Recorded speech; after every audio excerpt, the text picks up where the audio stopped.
tapi bisa ditujukan ke orang-orang tertentu. Ini akan mendapatkan pesan khusus yang beda, yang dia langsung tergugat mereka ini juga. Tekniknya seperti itu. Ini tadi dia bilang tempat-tempat untuk berdiskusi. Ini pelataran-pelataran ini tempat untuk ngumpul seperti ini, diskusi, berdebat dan sebagainya, bukan untuk ritual. Jadi dari tadi kita simpulkan sumber pengetahuannya dari universitas. Yijing, catatan Yijing yang perlu digarisbawahi salah satunya, jika ingin belajar ke Madya Desa, Nalandan, yang dianggap sebagai sumber utama pengetahuannya, master-master yang hebatnya ada di Nalandan semua, dianjurkan oleh Yijing supaya belajar dulu di Sriwijaya beberapa tahun, menguasai bahasa, dasar-dasar tadi yang Nirmal Widya itu, kurikulumnya sama menurut Yijing.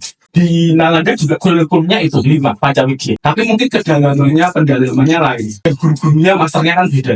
Jadi dia anjurkan untuk belajar dulu di Sriwijaya, kuasai berbagai bahasa dan pengetahuan dasarnya, baru pergi ke Nalanda untuk naik Sotaroh yang lebih canggih lagi, yang lebih mumpuni lagi. Jadi dari sini kita tahu sumber pengetahuannya dari sini. Kita lihat sekarang candi-candi yang sejaman dengan Borobudur. Candi Kalasan. Ini beberapa saja ya kalau disebutkan ya, ada ratusan tadi itu.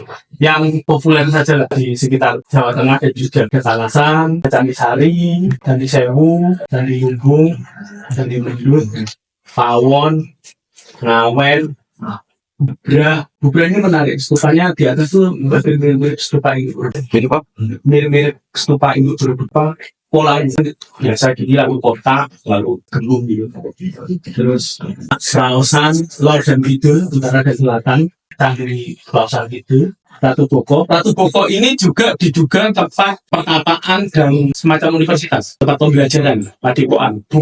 Bukan diduga sih, karena disebutkan di prasastinya itu wihara. Baru karena pergeseran kekuasaan diambil alih penguasaan kerajaan yang lebih muda di Jawa, itu dirubah dijadikan keraton. Di sana ketemu pulang-pulang itu bukan tempat mandinya bidadari, itu mandinya biku-biku, para pelajar. Sama di Muara Jambi itu banyak pulang-pulang besar, isinya air, genangan itu mandi ribuan orang. Mandi di tepi sungai, mandi di kolam-kolam kayak danau gitu, para biku. Nah di Ratu Boko seperti itu, kelasnya tempat pertapaan, bertapa hukum dan berkan. Siang itu ketemu ada gua-gua juga kecil. Memang untuk bertapa, untuk berlatih, bukan untuk istana para gaya belakangan saja karena diambil dari kekuasaan kerajaan negeri Kukilat lalu difungsikan yang lain. Kelihatan bedanya ya. Kira-kira ciri khas yang membedakan apa? Tingkat, terus atasnya beda-beda, apalagi ya bedanya pasti beda. Ada satu ciri khas yang benar-benar beda.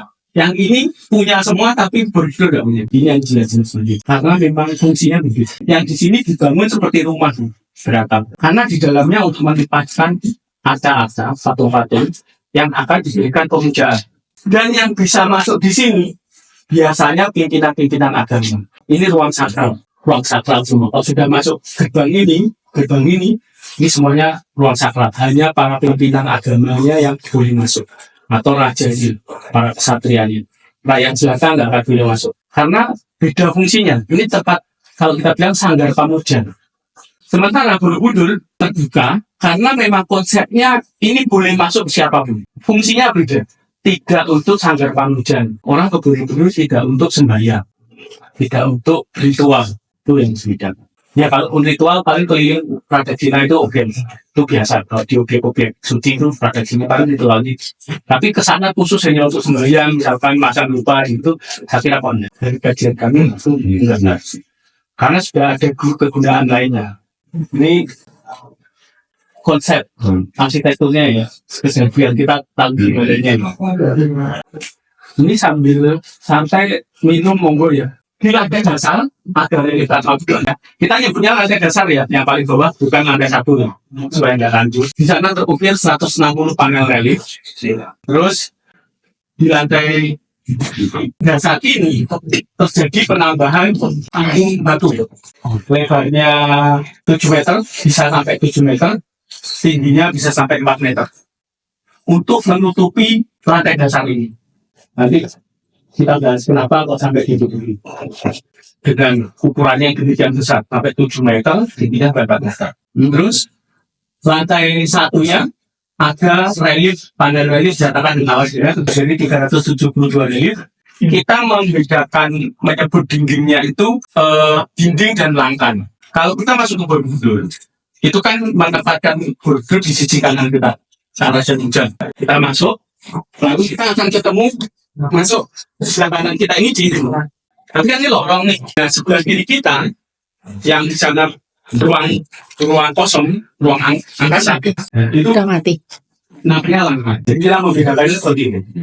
Jadi dinding ini dinding satu, dinding dua, dinding atas, dinding bawah, dinding atas, dinding bawah, lantang atas, lantang bawah. Jadi untuk kalau kita mau mengidentifikasi ini, cara pendidikannya disepakati seperti ini. Jadi kita ngerti saja kalau ada informasi, oh ini ada di lantang bawah, berarti yang sisi kiri kita. Jadi panelnya kanan kiri ya, cetakan awal, dan kemudian lantai 2 masih ada cetakan awal, dan tapi di sisi dinding bawah 120 garis dan lantang karena itu hanya pendek, hanya menerapkan hanya satu, nggak harus bawah, hanya satu, jadi satu slide. Karena kan makin mengerucut ya, jadi jumlah garisnya makin kecil, makin sedikit. Kemudian ini masih lantai 1 dan lantai 2, kemudian lantai 3 ganda muka itu ada 88 garis dan di dinding ada 128 garis. Kemudian kita sana di level 1 di lantai 1 dinding atas hanya dinding atas 120 garis. Lalu ganda muka di lantai 3 88 garis dan level 2 dinding 128 garis. Lantai 4 ada 84 garis dan 88 garis. Lalu di level 4 masih di level 4, tapi di sisi dindingnya ada 72 garis pada cahaya pramidana. Terus baru ini namanya teras yang ada stupa-stupanya ini, ada 72 stupa itu. Ini disebut area Dharma Dhatu. Yang stupa kecil-kecil yang bukan stupa ini semua area Dharma Dhatu. Terdiri dari stupa Jaya 56, stupa Sahapada 16, kemudian stupa Dharmakaya yang puncak ini disebutnya stupa Dharmakaya. Jadi dimulai lantai dasar, lantai 1, lantai 2, lantai 3, lantai 4. Jadi betul sebenarnya kalau dihitung dengan cara seperti ini, lantainya cuma 4 lantai ya. Plus teras. Terasnya ini ada 2 sub. Nah, mengapa lantai dasar Borobudur ditutup? Yang tadi yang Kak Mawi bangga dari dulu banyak spekulasi, katanya ceritanya itu karena vulgar, gambarnya seronok tidak seronok atau seram atau macam-macam, atau katanya tidak relevan lagi untuk pengetahuan masyarakatnya. Itu spekulasi semua dan tidak tepat. Borobudur ketika ditemukan oleh sebenarnya yang menemukan itu bukan orang Londo ya, pasti masih orang kita yang memberikan petunjuk. Karena pada waktu itu di era penjajahan kolonial, ya yang menguasai Belanda ini, company ini. Kemudian yang mengklaim penemunya ya yang berkuasa kan gitu sejarahnya.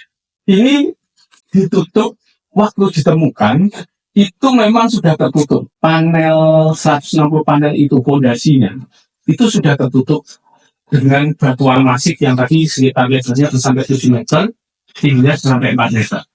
Jadi yang menutup bukan orang modern, bukan setelah dibuka lalu ditutup, bukan. Jadi sejak ditinggalkan itu sudah panjang ini.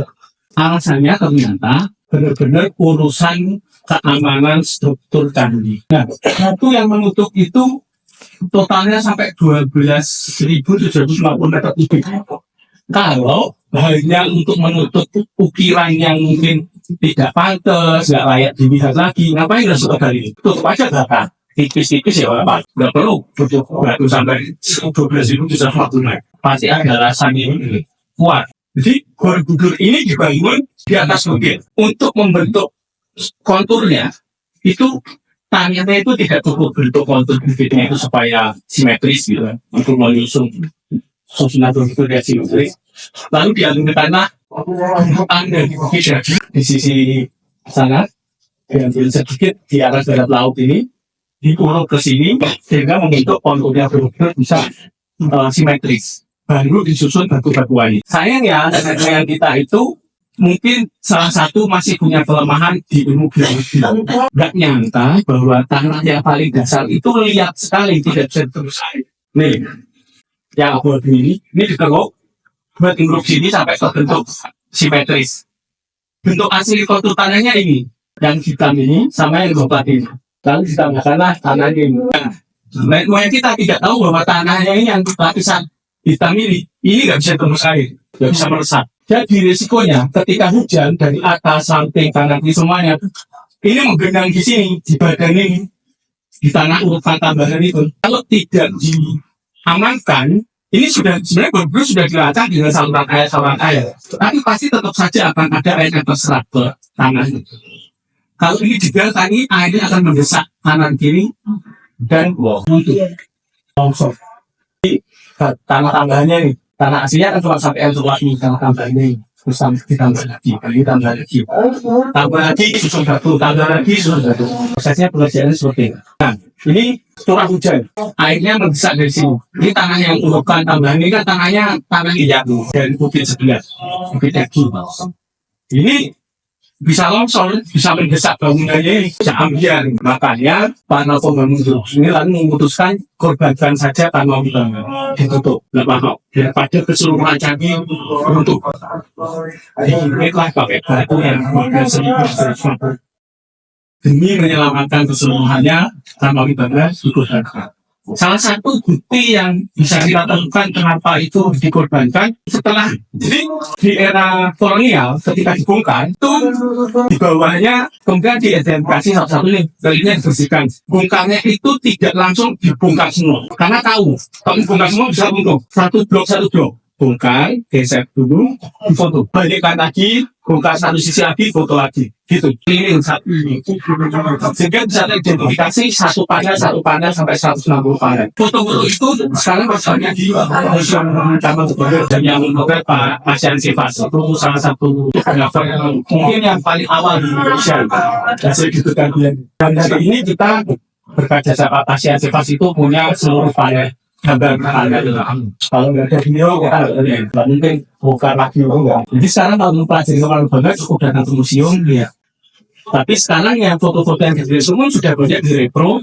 Jadi karena bangunan stupa tadi ini telah sudah diinformasi untuk menyelamatkan seluruh itu, nah kan saya ada ditemukan yang kaki pun. Langkah buktinya proyek yang belum selesai. Jadi ketika Borobudur ini dibuatnya simultan ya, on the spot. Bentuknya di situ dipaham. Dikasih kode-kodenya ada semua, kodenya ada di sini. Ini kode apa itu ada maksudnya, gambar apa itu ada kodenya. Jadi batu itu langsung dipahami dulu. Gara-gara mau longsor ini diduga, jadi udah belum selesai, ditutup buru-buru. Dan itu ada gambar-gambar yang belum selesai.